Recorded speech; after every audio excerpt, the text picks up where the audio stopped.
I never imagined that the worst betrayal of my life would come from the two people I trusted most, my husband and my own son. That day, the sky was heavy with dark clouds, and rain tapped steadily against the windows as if trying to warn me that something terrible was coming. I was alone at home, curled up on the couch with a cup of tea, when my phone rang. The number was unfamiliar. Hello. Is this Mrs. Sarah Khan? A man's voice asked cautiously. Yes, who is this? Ma'am, I'm calling from the front desk of the Grand Palace Hotel.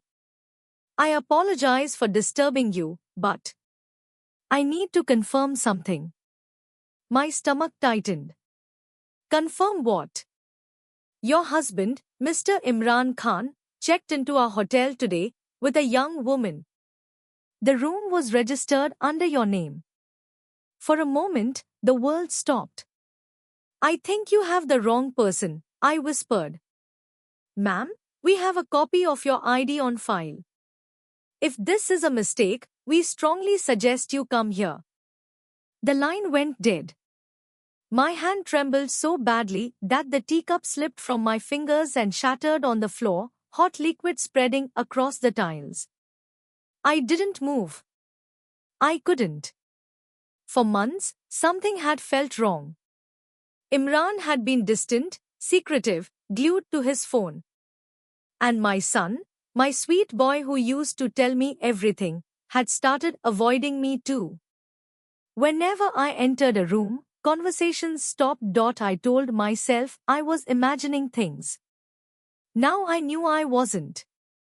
Within 15 minutes, I was in a taxi, my heart pounding so hard it hurt. Every red light felt like torture. My mind kept screaming that there had to be some explanation, a mistake, a coincidence, anything but the truth forming in my gut.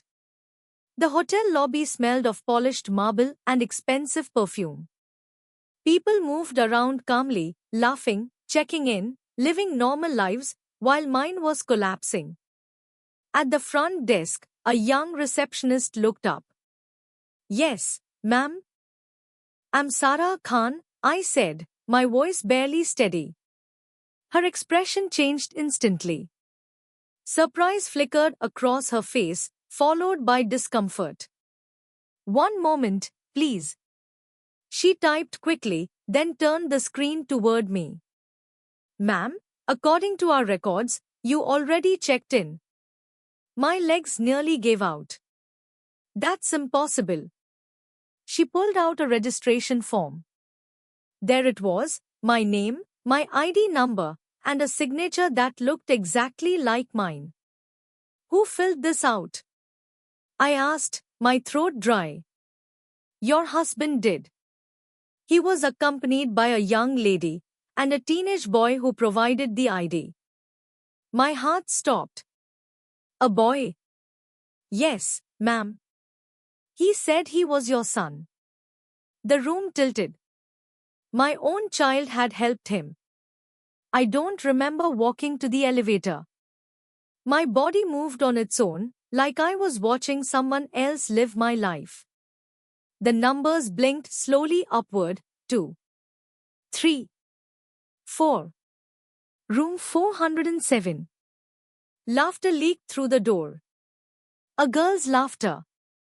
Light, carefree, intimate. My hand hovered in the air before knocking. For a second, I considered turning around, pretending I had never come. But I knocked. Silence fell inside. Then the door opened. Imran stood there, frozen, his face draining of color as he saw me. Behind him, a young woman sat on the bed, her long hair falling over her shoulders, wearing a white dress. She couldn't have been older than 20. And in the corner, staring at the floor, was my son. None of them spoke. You, Imran finally managed. What are you doing here? I stepped inside slowly, closing the door behind me. Who is she? No one answered. My son's shoulders shook. He wouldn't look at me. Answer me, I shouted, my voice cracking. The girl jumped to her feet, panic in her eyes. I'm sorry. I didn't know, she stammered, grabbing her bag. She rushed past me and out the door. I didn't stop her. My eyes stayed on Imran. Why is my name on this room? Silence. And why was my ID used? Still nothing. Then I turned to my son. Did you give it to him? Tears spilled down his face. Slowly, painfully, he nodded. Something inside my chest shattered. Why? I whispered. Mom, please. Imran's expression hardened. Don't make a scene here. We'll talk at home. The words hit me like a slap. A scene? I repeated. You bring another woman to a hotel using my name, and I'm the one making a scene. He said nothing. I looked at my son one last time. The boy I had carried for 9 months. The child whose nightmares I had chased away, whose tears I had kissed dry. He couldn't even look at me. Without another word, I turned and walked out. By the time I reached the street, the rain had become a downpour. Within seconds, I was soaked, but I didn't care. Cars splashed past. Neon lights blurred through my tears. I had nowhere to go. No answers. Only one terrifying realization: this hadn't been spontaneous. It had been planned. Carefully. Deliberately. And I had been the only one who didn't know. Standing there in the rain, shaking, abandoned, something inside me shifted. The shock began to harden into something colder. If they thought they could erase me, they were wrong. I would find out the truth. No matter how ugly it was. And I had no idea that what I was about to uncover would be far worse than an affair. It would reveal a secret that had been buried for years, one that would change everything I thought I knew about my marriage, my family, and even my own past. I didn't go home that night. I couldn't. Every memory inside that house suddenly felt poisoned, the walls, the furniture, even the photographs. So I walked aimlessly through the rain until my legs gave out, then sat on a cold metal bench at a bus stop, shivering, numb, hollow. Hours passed. My phone buzzed again and again in my hand. Imran's name flashed across the screen. Then my son's. Then Imran again. I didn't answer. Around midnight, the rain finally stopped, leaving the city slick and silent. Streetlights reflected off puddles like broken pieces of glass. I stared at my reflection in one of them, pale, mascara streaked, eyes swollen. I barely recognized myself. At 12:17 a.m., a new message appeared. Not from Imran. From an unknown number. You shouldn't have gone there. My stomach twisted. You weren't supposed to find out like this. My fingers trembled as I typed back. Who is this? 3 dots appeared instantly. Someone who knows the truth. My heart began pounding again. What truth? A long pause. Then another message. Your husband isn't the only one who betrayed you. Cold fear crawled up my spine. What do you mean? No reply. I called the number. It went straight to voicemail. I called again. Same result. A third message arrived. Go home. Check the blue file in Imran's study. Top drawer. My breath caught. No one outside our family even knew about that drawer. Before I could respond, the number went offline. I sat there for several minutes, frozen, my mind racing through possibilities. Was this a cruel prank? A trap? or the only chance I had to understand what was happening. By 1 a.m., I was standing outside my own house. All the lights were off except one, the study. My pulse hammered as I unlocked the door and stepped inside. The air felt heavy, unfamiliar, like entering a stranger's home. "Hello?" I called softly. No answer. Imran wasn't there. Neither was my son. A strange mixture of relief and dread washed over me. I walked down the hallway toward the study. The door was slightly open, light spilling into the corridor like a silent invitation. Inside, everything looked normal. Too normal. Papers neatly stacked. Laptop closed. Chair pushed in. My eyes went straight to the desk. Top drawer. My hand hesitated before pulling it open. At first, I saw nothing unusual: pens, documents, envelopes. Then, beneath a stack of files, a corner of something blue peeked out. A folder. I pulled it free. My name was written on the tab in Imran's handwriting. Sarah. My throat tightened. Inside were documents. Legal forms. Bank statements. Copies of my ID. And one paper that made my vision blur. Divorce petition. Filed 3 weeks ago. I staggered backward, hitting the desk. 3 weeks. He had already decided to erase me before tonight. My eyes scanned the page desperately until another line jumped out. Petitioner requests full custody of minor child due to concerns regarding respondent's mental stability. My hands started shaking uncontrollably. Mental stability? What was he talking about? Beneath that document was a medical report from a psychiatrist I had never seen. Diagnosis: severe depressive disorder with psychotic episodes. I gasped.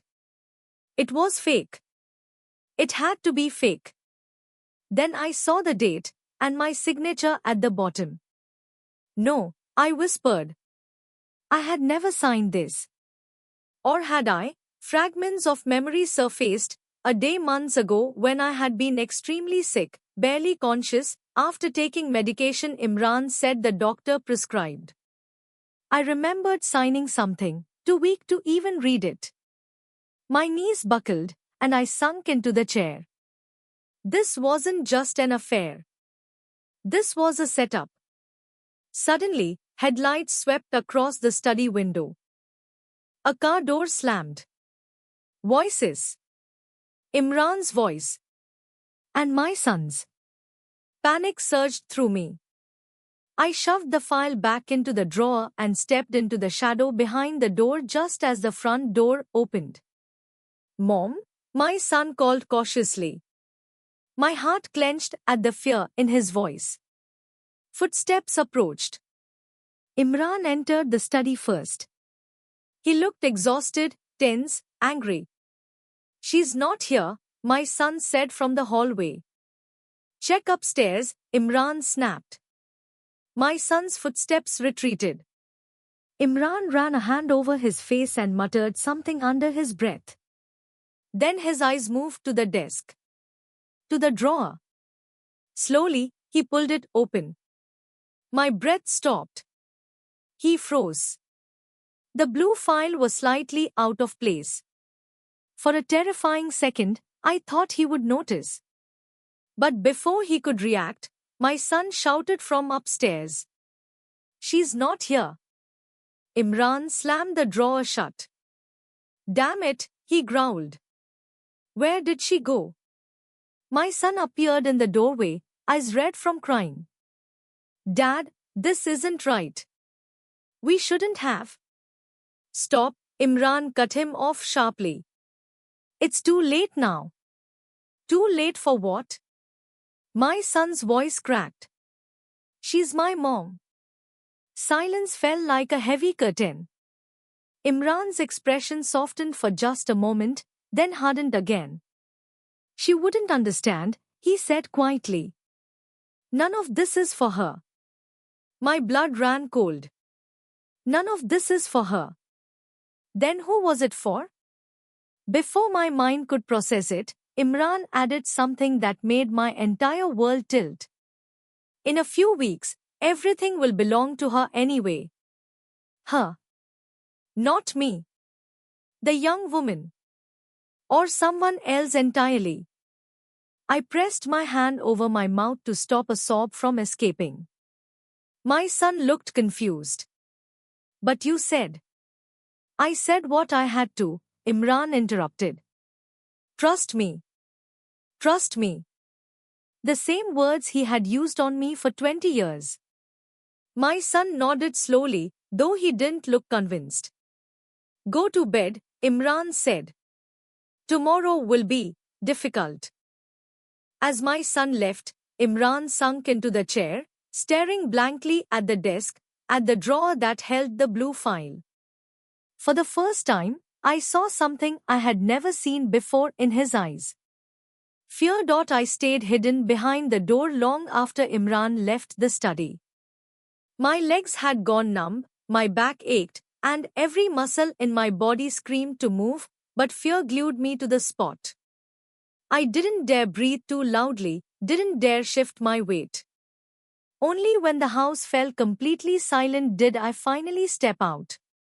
The clock on the wall read 2:43 a.m. I closed the study door softly and locked it from the inside.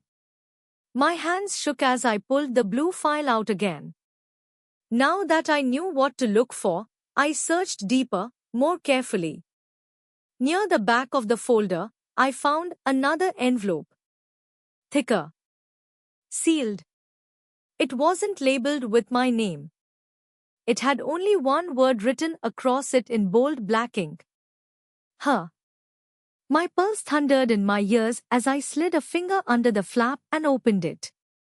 Inside were photographs. The first one showed Imran standing beside the same young woman from the hotel. They were outside a small clinic I didn't recognize. He had his hand on her shoulder in a way that was far too intimate to be innocent. The second photo made my stomach drop. She was visibly pregnant. I flipped to the next. Imran was holding her hand, smiling, the kind of soft, genuine smile he hadn't given me in years. A sound escaped my throat, half sob, half gasp. But it was the final photograph that truly shattered me. It showed my son standing next to them. All three of them together.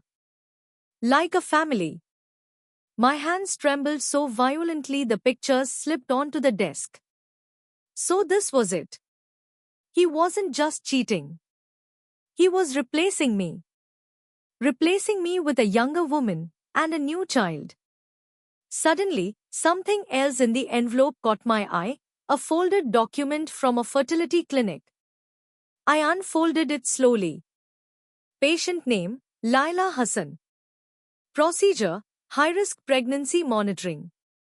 Notes, father present at all appointments. Father. Imran. My vision blurred with tears. But then I noticed another line. Emergency contact, Daniel Khan. Daniel. My son. Why would he be listed as the emergency contact? Unless he knew everything. Unless he had chosen them. A cold realization crept over me, darker than anything before. Maybe I wasn't being replaced. Maybe I had already been erased. Footsteps creaked upstairs. I froze. Someone was awake. The floorboards groaned again, closer this time, moving toward the staircase. Panic surged. There was no time to put everything back perfectly. I stuffed the photos and papers into my bag, wiped the desk quickly, and slipped out of the study just as a shadow appeared at the top of the stairs. It was my son. He looked exhausted, pale, lost. His eyes widened when he saw me. Mom, the word broke something inside me. For a moment, neither of us moved. Then he rushed down the stairs. Oh my God, where did you go? We were so worried. Worried? I echoed hollowly. He stopped a few feet away, confusion flickering across his face. Yes. Dad thought. Your dad thought what? My voice was sharper than I intended. He hesitated. That you might hurt yourself. The cruelty of it stole my breath. So that was the story. I was unstable.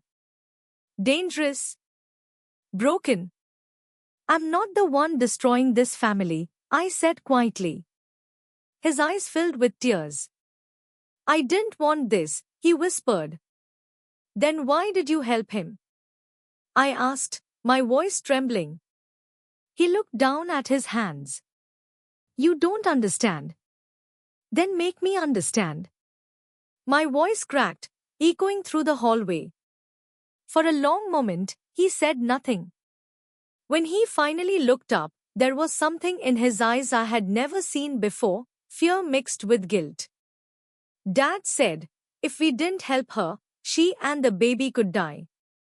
My heart stopped. The baby.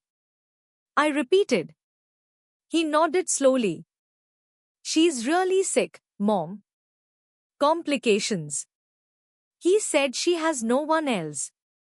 My mind spun. No one else? What about her family?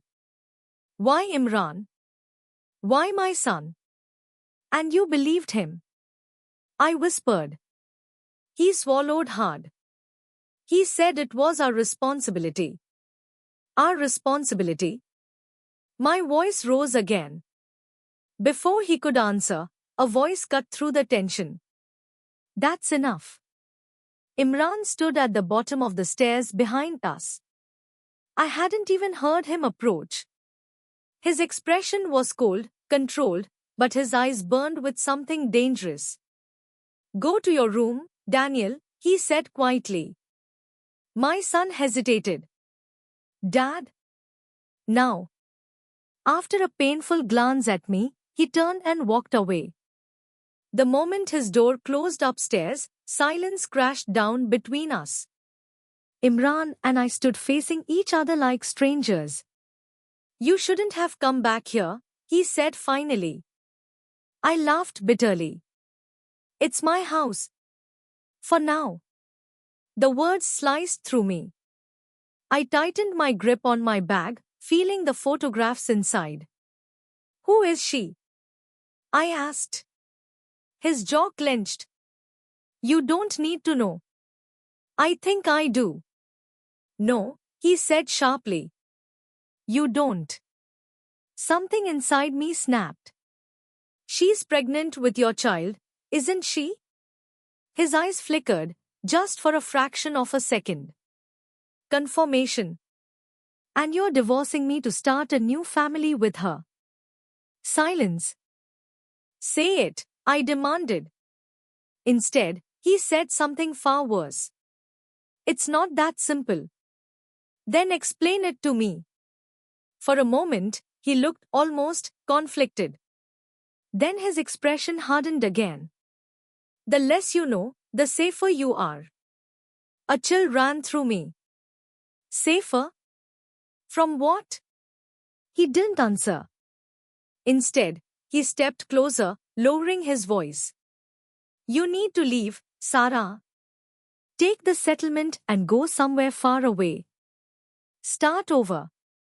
My heart pounded. Why are you trying to get rid of me so badly?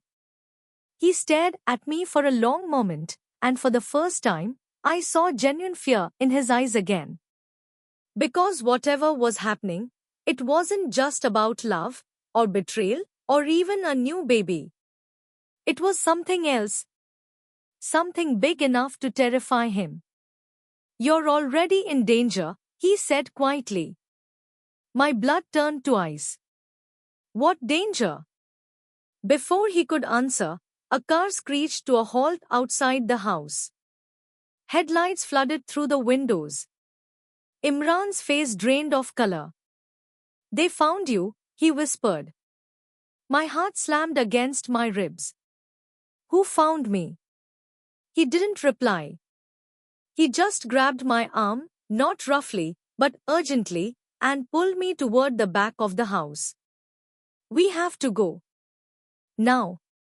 My mind screamed at me not to trust him, not after everything. But the terror on Imran's face was real, raw, unmasked, nothing like the cold control he had shown moments earlier. "Let go of me," I whispered, trying to pull away. "No time," he said urgently. "If they see you here, it's over." Over. Before I could demand answers, a heavy knock slammed against the front door. Not polite. Not hesitant. Violent.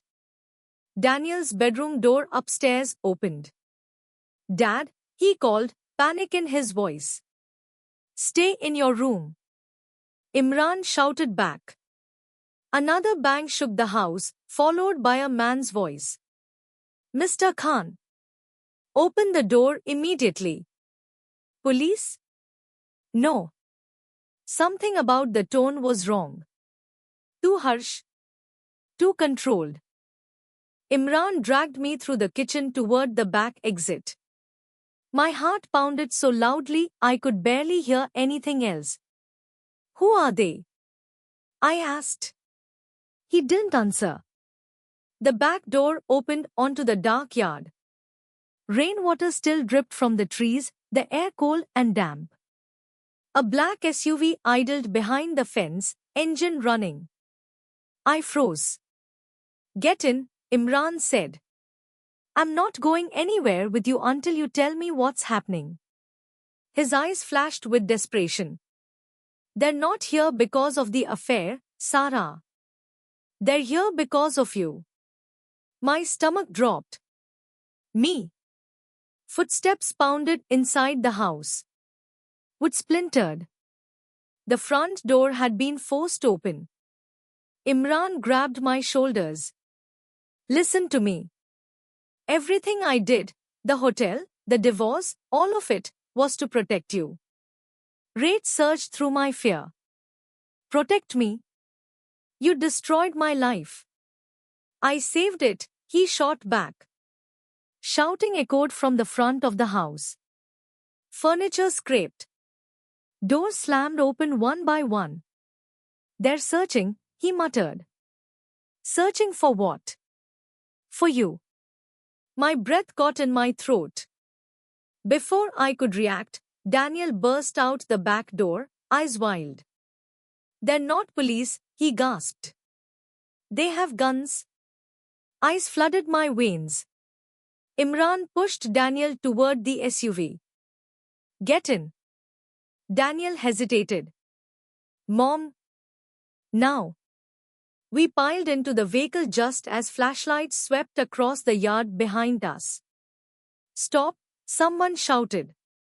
The driver, a man I had never seen before, slammed the accelerator. The SUV shot forward, tires spraying gravel as we tore down the alley. Gunshots cracked through the night. I screamed, ducking instinctively as glass shattered somewhere behind us. "What is happening?" I cried. No one answered. The driver took sharp turns, weaving through dark streets with terrifying speed. My hands clutched the seat so tightly my knuckles went white. Finally, after what felt like hours but was probably minutes, we reached the highway. The gunshots faded. No headlights followed. Silence filled the car except for our ragged breathing. I turned slowly toward Imran. "You start talking now," I said, my voice shaking with fury and fear, "or I swear I will jump out of this car." He closed his eyes for a moment, like a man preparing to confess something unbearable. 3 months ago, he began quietly, I received a call from a private hospital. My pulse thudded. They told me a woman had been admitted in critical condition. She was pregnant, and she asked for me. My nails dug into my palms. I had never heard her name before, he continued. Laila Hassan. I stiffened. That's the woman from the hotel, I said. He nodded. She claimed I was the father. Daniel shifted uncomfortably beside me. I thought it was a scam, Imran said. Until she showed me proof. What proof? His voice dropped to a whisper. A DNA test. My world tilted. That's impossible, I said automatically. You never even met her before. Imran looked at me, pain etched into his face. That's what I thought too. A horrible realization crept into my mind. Unless you did. He shook his head. No affair. No relationship. Nothing like that. Then how? He swallowed hard. She said the pregnancy was the result of a fertility procedure using stored genetic material. The words made no sense. Stored what? Imran's hands trembled. Years ago, before Daniel was born, we went through fertility testing. Do you remember? Fragments of memory surfaced, hospital visits, blood tests, endless waiting rooms. Yes. They collected samples from both of us, he said quietly. We were told they would be destroyed after the tests. My stomach twisted. They weren't. He shook his head slowly.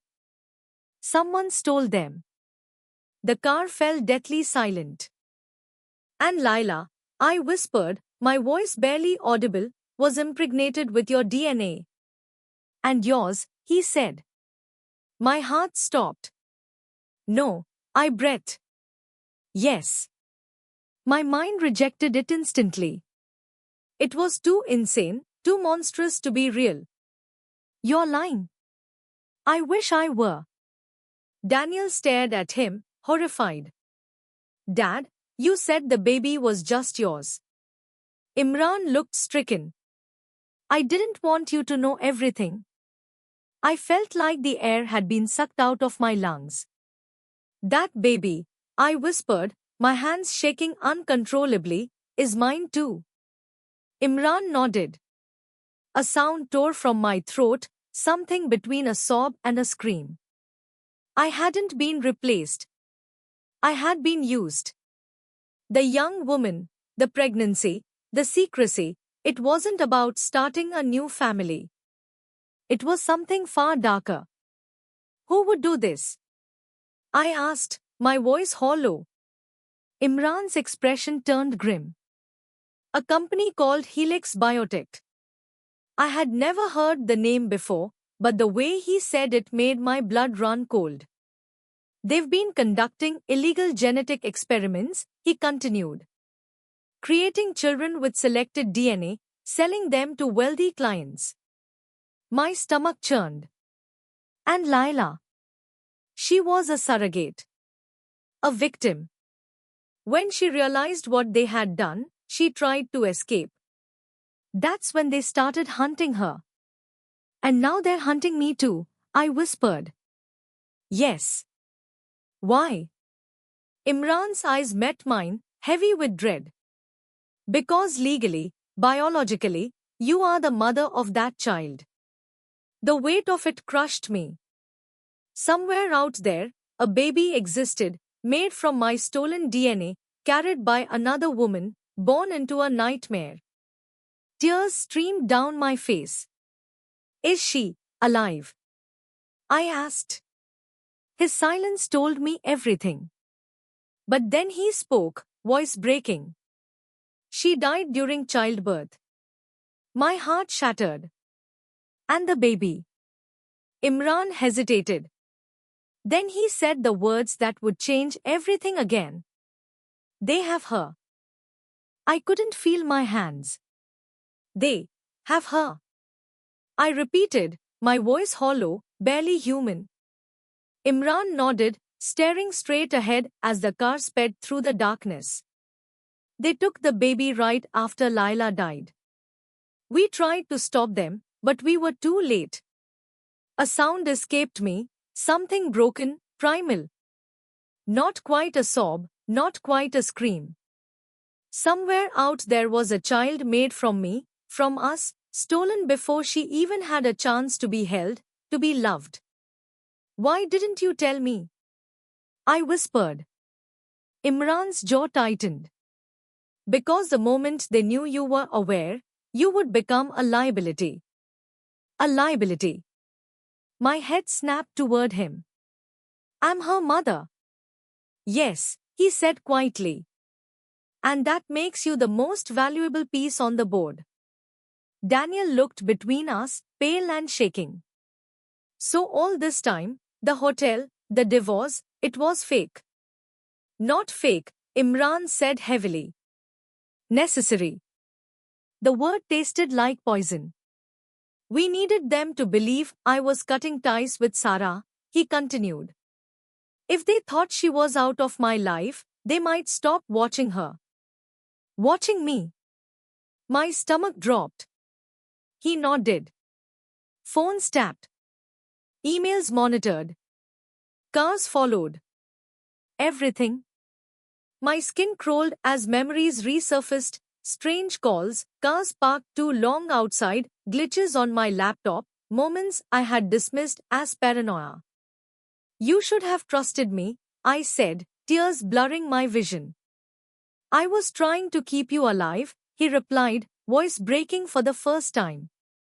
The car slowed as we approached a cluster of abandoned industrial buildings on the edge of the city. Why are we stopping? I asked. The driver spoke for the first time. Because this is as far as we go. Imran turned to me. They contacted me an hour ago. My blood ran cold. Who? Helix. Daniel stiffened. You talked to them. They said if I bring Sarah alone, they'll give us the baby. Every instinct in my body screamed danger. It's a trap, I said. Yes, Imran agreed quietly. But it's the only chance. No, Daniel said, panic rising. You can't just walk in there. Imran placed a hand on his shoulder. You stay here. If we don't come back in 30 minutes, drive to the address I gave you and call the authorities. What authorities? I asked bitterly. You said they control everything. Not everything, he said. He turned to me, his eyes softer than I had seen in years. I'm sorry, he whispered. For the lies. For the pain. For everything he couldn't say out loud. Before I could respond, he opened the door. Cold air rushed in. I stepped out beside him, my legs unsteady but determined. If there was even a chance to save that child, I would walk into hell itself. Inside the building, the air smelled of dust and chemicals. Our footsteps echoed in the vast empty space. Then lights flicked on. Figures emerged from the shadows, men in dark suits, expressionless, armed. And in the center of the room stood a glass enclosure. Inside it was a small cradle. My heart stopped. A tiny bundle moved inside. No, I whispered, stumbling forward. A woman stepped into view beside the enclosure, elegant, composed, terrifyingly calm. Mrs. Khan, she said smoothly. We've been waiting for you. Who are you? Imran demanded. She smiled faintly. Dr. Eleanor Voss. Director of Helix Biotech. My entire body trembled with rage. You stole our child. Not stole, she corrected. Created. Perfect genetic compatibility. Exceptional potential. She's not an experiment. I shouted. Dr. Was studied me like I was a specimen under a microscope. On the contrary, she is the culmination of decades of research. Imran stepped in front of me. Let her go. Of course, was said calmly. On one condition. I knew what was coming. Sarah stays. Imran's hand tightened around mine. No, he said immediately. Was tilted her head. You misunderstand. The child's biology is uniquely linked to her genetic mother. We require ongoing observation. You mean you want to imprison her? I said. If you prefer a less scientific term. My chest tightened as I looked at the baby, tiny fingers curling, soft movements, a faint whimper that sliced straight through my soul. She was real. Alive. Mine. Take me instead, Imran said suddenly. Was chuckled softly. We have no use for you. Daniel's voice suddenly echoed from the entrance. Then you'll have to deal with me too. He stood there, shaking but defiant, holding something in his hands, his phone. I live-streamed everything, he said. Police, media, everyone's watching. For the first time, Voss's composure cracked. Sirens wailed in the distance. Red and blue lights flashed through the broken windows. Chaos erupted. The armed men shouted, scrambling. Some ran. Some dropped their weapons. Imran grabbed my hand. Go. We rushed to the enclosure. He smashed the lock with a metal bar while I reached inside, lifting the tiny baby into my arms. She was warm. Soft. Alive. The moment I held her, something inside me healed and shattered at the same time. She's so small, I whispered through tears. Her eyes fluttered open, dark, familiar, impossibly innocent. Behind us, doors burst open as officers flooded the building. Doctor was disappeared into the chaos, but it didn't matter anymore. We had her dot outside, dawn was breaking. Pale gold light spread across the horizon as if the world itself was starting over. Daniel wrapped his arms around me carefully, afraid to hurt the baby. I'm sorry, Mom, he choked. I thought I was helping. I didn't know. I pulled him close with one arm. We'll figure it out, I whispered. Imran stood a few steps away, watching us, exhausted, bruised, uncertain. For a long moment, we just looked at each other. Years of love. Hurt. Betrayal. Fear. Survival. Finally, he spoke. I don't expect forgiveness, he said quietly. But I'll spend the rest of my life trying to earn it. I looked down at the baby in my arms. Our child. A second chance none of us had asked for, but all of us needed. Her name, Daniel said softly. What should we call her? I kissed her tiny forehead, tears slipping down my cheeks, not from pain this time, but from something fragile and new. Hope, I said. Because after everything that had been taken from us, she was the one thing they couldn't destroy. And as the sun rose fully over the city, warming our faces, I realized something I never thought possible again. We hadn't lost everything. We had survived. And sometimes, survival is the beginning of a new life.